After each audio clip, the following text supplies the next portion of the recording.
Well, my first thought is that I feel a privilege to be in a room together with so many people who are working on what the ultimate purpose is in creation. And the Gaon of Vilna said, the purpose of man's creation is for a person to transform oneself. We come into the world essentially as physical animals, right? And we have a job to become mention. Right? And I don't think that any place else do you see that intensity of transforming oneself as you do with people in recovery.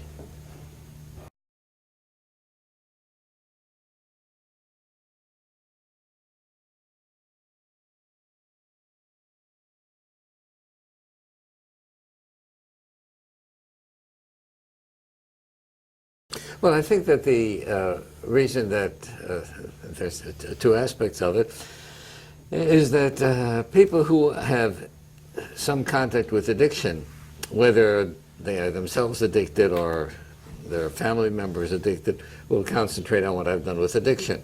Right? But the self-help theme, I think, is a broader one, and it has an application to addiction as well. Because you see, what I've written about in terms of self-help is essentially, and I said one book in 60 different ways, is that a person should have an accurate self-assessment and self-awareness.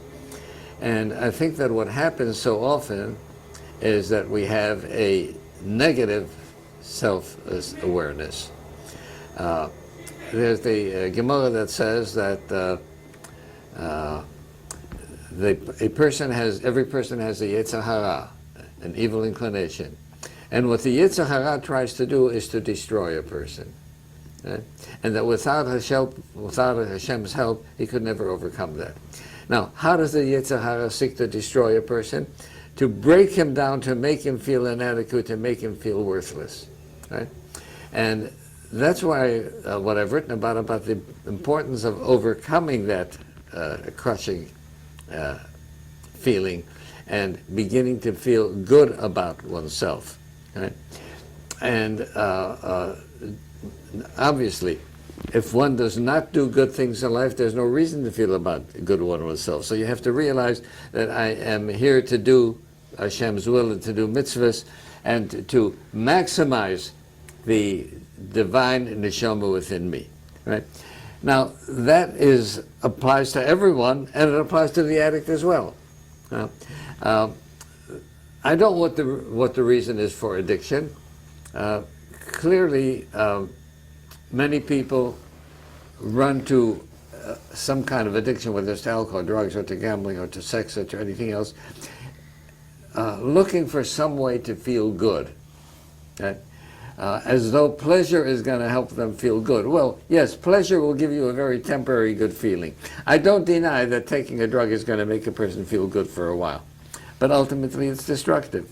So I believe that the self-esteem is an essential part of recovery.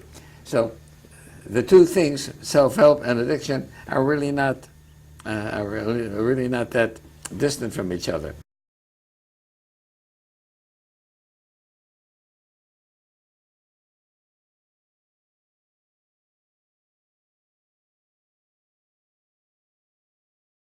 Well, it started off, first of all, my message fell on deaf ears, right? And nobody was interested in learning about it. But then what happened was we began getting observant Jews into treatment, right? And it was a trickle, right? But each one who recovered essentially became a messenger and essentially became an agent to help others recover. So it was rare, for example, to walk into a 12-step meeting and see somebody with a yarmulke, right? Well, now, I think that one yarmulke enabled another to come. So what we've had is the resistance started off very strong, and we've just been whittling away at the resistance, and we've made some significant progress. Not enough, but we made some significant progress.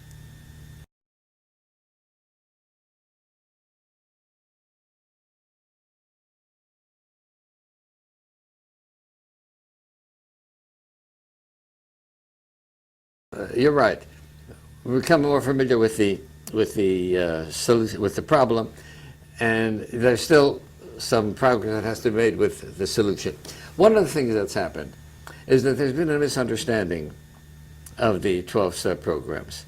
There's an undeniable fact that it started off as a Christian group, right? Right. And because it started off as a Christian group, many Rabbonim have been opposed to it. You're not allowed to go to AA, you're not allowed to go to OA, you're not allowed, and people have been discouraged from going to 12-step groups. So first of all, yes, it started off as a Christian group, I can't deny that. But does that mean that I can't use it when I can find that every step of the 12-step program, right, can be found in Torah? Right? And if I had to divide a 12-step program, a program on recovery based on Musa, I'd end up with the 12-step program. Right? But there's not been that resistance. The meetings are in churches. Shouldn't go to the meetings, they're in churches. Right? There was a, how can you say God doesn't understand them?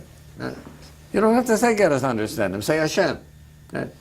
The idea that you have to, in the 5th step, share and admit your wrongs to Hashem, to yourself, and to another human being. They misinterpret that as being the Catholic confession. Right? So what happened is that somebody came out with Yisurim on going to 12-step meetings. So, and we're just gradually beginning to get some insight that the 12-step program is not an avodah zarah. I think that we've made progress. There's no question that we've made progress from where we were 30 years ago till now. But I think that we have to keep up the momentum. I think, for example, that it would be wonderful to have more shuls welcome AA meetings, right? Which they don't do, so you still have to go to churches. Right? I think it's important to have rabbis speak about addiction and overcoming addiction through the 12-step program, whether they want to use them. Somebody just came up now with it's an interesting suggestion that we develop 12-step meetings for non-addicts, right, to do with people who are not addicted who still need a lot of self-improvement. And I think that they can get it from learning Sifrei Chassidus and Sifrei Musa. But they have to learn Sifrei Chassidus and Sifrei Musa the way an addict takes the 12-step program. Now, an addict, if he's sincerely recovering, when he leaves a meeting, he has to realize, if I deviate from this program, I die. Right?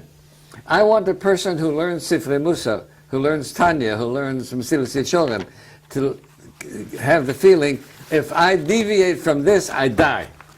And that's where we're missing. Right? The urgency, the sense of urgency. Right. It's a good thing, Musar is a good thing. But this morning when I said the bracha Chai Olam Nosab B'Tochenu, right, have to understand Chai Olam Nosab B'Tochenu. This is Moshe Rabbeinu said, Nosate Fonecha Zachayim V'Samovis. If I don't go to Chaim, right, then I'm dead. Right? And what happens is that people don't take that literally. The Rebbe, right, gave 12 suggestions, 12 psukim, 12 mishnahs, right? Why 12? Why not 14? Why not 11? Very interesting that he gave 12. But there's this couple that are trying to organize meetings based on the 12. So I told that I'd try to help them with whatever possible, and we hope to make a video on that.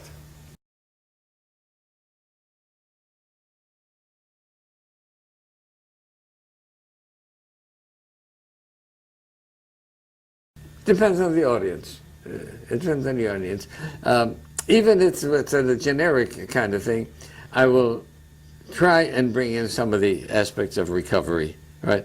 For example, I wrote a Perush on the Haggadah Shel Pesach, right? From bondage to freedom.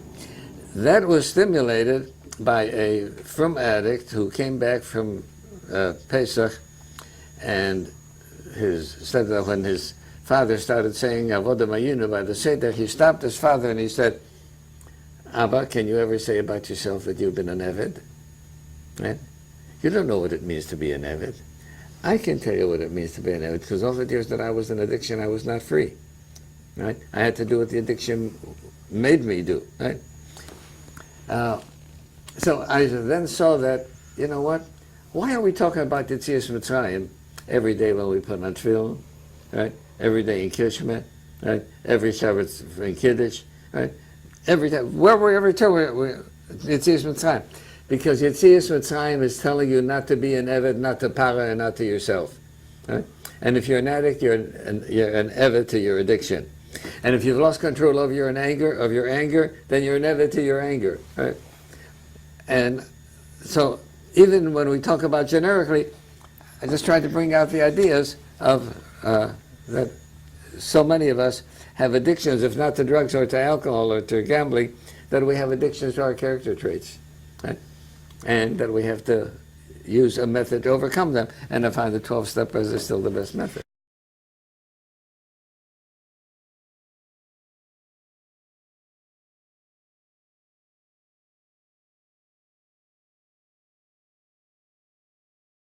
I think, as I pointed out, spirituality can stand independent of religion, but that doesn't mean that it's enough. Right? For example, one of the items of your spirituality is that there's a component of the human spirit that a person has the ability to look for a purpose in life. Right. What do you mean to look for a purpose in life? I have to have a goal and a purpose for my existence. Right. Now, how did the world come to be? Well, an atheist will say, no, there was no God, and nobody created the world. It happened billions of years ago. There was a freakish kind of thing or whatever, and the world came to being, and it evolved through billions of years. So what was the purpose of the world coming into existence? There was none. It was a freakish accident. You mean the world does not have a purpose? No, the world does not have a purpose. Then it's meaningless for me to look at what my purpose is in a purposeless world. Right? So spirituality means that you have to look for a purpose in life. And I don't see how you're going to find a purpose in life unless you say the world was created. Right? So spirituality can exist independent of religion, right? But it's going to be not enough because you're not going to be able to find the goal and purpose in life, which is one of the elements of spirituality, unless you accept religion.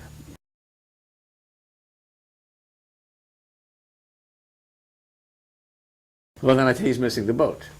Right? For example, spirituality has to do with midas, right?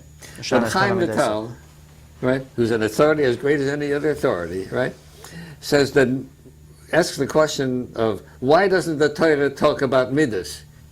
Torah talks about Taryag mitzvahs, right? And Chaim Vital says because the midas are necessary; they are a prerequisite for Torah. Right? Without midas, there can't be Torah. Therefore, he says, and these are very sharp words. Right? A person must be more careful about his midas than about the mitzvahs aseh v'lo aseh. Now you go tell that to somebody. That's pretty radical. Right? And they'll say it's apikosis. But Reb Chaim Vital is saying, right, that if you neglect midas, right, you're neglecting Torah. Yeah? And he says that, for example, hakoyas, that if a person loses his temper and goes into rage, Reb Chaim Vital says it's avodah zorah mamish. It's not a figure of speech. Okay? And based upon that, I feel that if I saw a person who was going into rage, I wouldn't drink the wine that he touched. And he says you have to be more careful with midas than you have to do with midas aseh. Right? Now, the average, very frum person will take an example like this. Here's a person who gets up 4 o'clock in the morning, and he goes to mikveh, right? And he has a shiur. And he learns Mutzah Chassidus, and he davens for an hour and a half, and he has another shiur. Then he comes home, and he finds that his wife has done something that he didn't like, and he screams at her. And he says, he's a Yidat Tzaddik, right? But when he was in anger, right? I said, he's not a Tzaddik, he's a Posher Yisrael, right? I don't care what he did from before until 10 o'clock. Right? If he screams at his wife, he's an Oived Avodah Zorah, right?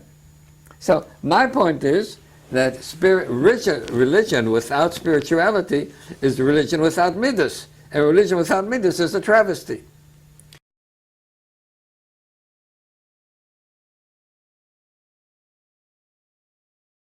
Well, first of all, I found that they have to get educated. They have to learn the facts. They can't be ignorant. And the only way they're going to get the real education is by going to meetings of Al-Anon and Nar-Anon where they have other spouses who've gone through similar things, right? I had to think that they realize that they are not going to be able to change their husbands, right? That they can do something about themselves, and hopefully a conducive environment is going to allow the person to make the necessary changes, but they can't control any. You can't control anybody except yourself, right? But that there is hope for recovery, that they will do what they were supposed to for themselves, that there's great hope that the spouse will follow through with the recovery program for himself.